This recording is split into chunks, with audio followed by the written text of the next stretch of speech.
तो ये है मेरी सेकंड लाइफ और ऐसा मानते हैं Rishabh Pant. Very corner cricket fans, welcome back to my channel. मैं हूं आपकी दोस्त माही और आज हम बात करने वाले हैं ऋषभ पंत की रिकवरी स्टोरी। सो अगर आप जानना चाहते हैं कि उनका एक्सीडेंट कैसे हुआ था तो आप हमारी वीडियो का पार्ट 1 देखिए। तो शुरुआत में उन्हें डॉक्टर्स ने भी बोला कि एक्सीडेंट कितना खतरनाक हो सकता था शायद वो खुद नहीं जानते थे, और ऋषभ पंत को ये भी बोला कि उन्हें कोई हेयरलाइन फ्रैक्चर नहीं हुआ इस एक्सीडेंट के बाद। ये बहुत ही बड़ी बात थी, बट जो उनकी नी इंजरी थी वो काफ़ी मेजर थी, जिसके लिए उन्होंने काफ़ी दिन तक इंतज़ार किया है वापस खड़े होने का। उन्होंने कितने टाइम तक वो बेड रेस्ट पे रहे हैं, पेन किलर्स में रहे हैं, और वो खुद बोल रहे थे कि उन्हें इतनी पेन थी कि वो पेन के सिवा शायद कुछ सोच नहीं सकते थे।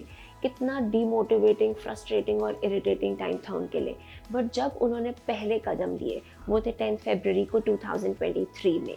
उनके पास एक टेरेस थी जिसके लिए वो अपने आप को काफ़ी लकी मानते हैं कि उनके पास टेरेस थी वो चलने के लिए।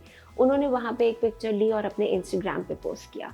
जब उन्होंने इंस्टाग्राम पे पोस्ट किया तो उनको इतनी मैसेजेस आए, वो कहते मुझे इतना प्यार मिला कि वो लिटरली चाहते थे अपने फैंस को बताना कि हाँ वो रिकवर कर रहे हैं। तो वो अपनी डॉक्यूमेंट्री में ये भी बताते हैं कि उनको कितनी कंसर्न मैसेजेस आए, कितने लोगों ने कमेंट किया और कितनी दुआ की है उनके लिए। वो कहते हैं कि उनको किसकी दुआ लगी है शायद वो उनको खुद ही नहीं पता है, एंड इन दी एंड वो कहते हैं कि शायद इनमें से एक दुआ ने उनको रिकवर करने में हेल्प की है। उन्होंने काफ़ी टाइम तक अपने आप को दुनिया से कट ऑफ कर दिया था और वो सिर्फ अपनी रिकवरी पे फोकस कर रहे थे, जबकि वो ये बात मानते हैं कि कितना बोरिंग टाइम था उनके लिए, बिकॉज क्रिकेट उनकी लाइफ थी और क्रिकेट उनकी लाइफ से क्या वो तो चल तक नहीं पा रहे थे, वो उस बारे में सोच भी नहीं पा रहे थे।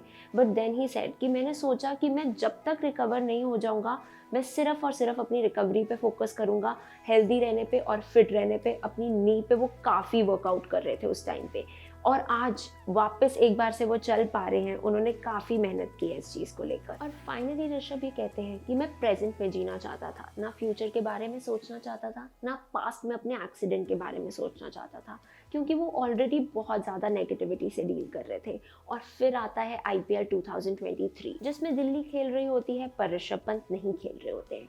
मैच को बाहर से देखना ना, वो कहते हैं कि मुझे अब समझ आया इतना मुश्किल क्यों होता है। कोचेस हमेशा कहते थे उन्हें कि बाहर से बहुत अलग की दुनिया है, जब तुम फील्ड पे होते हो तो सब कुछ अलग दिखता है, पर बाहर से अपनी टीम को देखने में मुझे बिल्कुल मज़ा नहीं आ रहा। तो IPL के टाइम मुझे काफ़ी स्ट्रेस होने लगा, जिसकी वजह से मैंने क्रिकेट देखना थोड़ा कम कर दिया। बट फिर आते हैं एशेज और उसमें खेल रही होती है इंग्लैंड, जिसको देखने में ऋषभ पंत को बहुत मज़ा आया क्योंकि उसमें इंडिया नहीं खेल रही थी। एंड इन दी एंड वो क्या कहते हैं कि इंग्लैंड बिल्कुल उन्हीं की तरीके से गेम खेल रही थी, इसलिए उनको ज़्यादा मज़ा आ रहा था। तो ऋषभ अपनी पुरानी यादें याद करते हुए कहते हैं कि उन्होंने क्रिकेट 5-6 साल की उम्र से खेलना शुरू कर दिया था और ये उनका क्रिकेट से सबसे लंबा ब्रेक रहा है। और जब वो याद करते हैं कि वो इंडियन क्रिकेट टीम में आए थे तो वो काफ़ी यंग थे और सारे सुपर सीनियर प्लेयर्स थे जैसे युवराज सिंह, MS धोनी। और वो कहते हैं कि इंडियन टीम में शायद ये कल्चर है उनको इतना कंफर्टेबल फील कराया कि उनको कभी ऐसा लगा ही नहीं कि वो एक नई खिलाड़ी है। पर साथ ही ऋषभ ये भी बताते हैं कि इंडियन टीम में कभी तो बहुत प्यार मिलता है और कभी बिल्कुल प्यार नहीं मिलता, जिसके साथ वो एक मोहाली का इंसिडेंट याद करते हैं। एक मैच हो रहा था जिसमें ऋषभ से स्टंपिंग मिस हो गई थी और पूरा स्टेडियम धोनी धोनी चिल्लाने लगा, जिसके बाद उनको काफ़ी बुरा लगा। वो कहते हैं कि वो अपने रूम में जाके काफ़ी देर तक रोए थे उस मैच के बाद। तो वो इस इंसिडेंट के बाद कहते हैं कि एक यंगस्टर का एक सीनियर के साथ कंपैरिजन बनता ही नहीं है। एक ने 5 मैच खेले और एक ने 500। वो कहते हैं आप कंपेयर भी किसके साथ कर रहे हो, मतलब MS धोनी के साथ। वो मेरे मेंटर है, वो मेरे भगवान है, उनसे मैं सीखता हूँ। बट बाकी लोग ये बात नहीं समझ रहे थे और वो मेरे को बार बार उन्हीं से कंपेयर करी जा रहे थे। तो वो जाके फिर एक बार MS धोनी से पूछ ही लेते हैं कि मैं IPL में विकेट कीपिंग करता हूँ, कोई कैच मिस नहीं होते, ऐसे पकड़ता हूँ वैसे पकड़ता हूँ, कभी मिस नहीं होते। इंटरनेशनल मैच खेलता हूँ तो मेरे हाथ हिलने लग जाते हैं, मेरे कैचेस ड्रॉप होने लग जाते हैं, ऐसा क्यों होता है। तो धोनी भाई आगे से उन्हें कहते हैं कि ऋषभ आराम से खेला कर, बिल्कुल IPL की तरह खेल, कुछ भी नहीं होगा।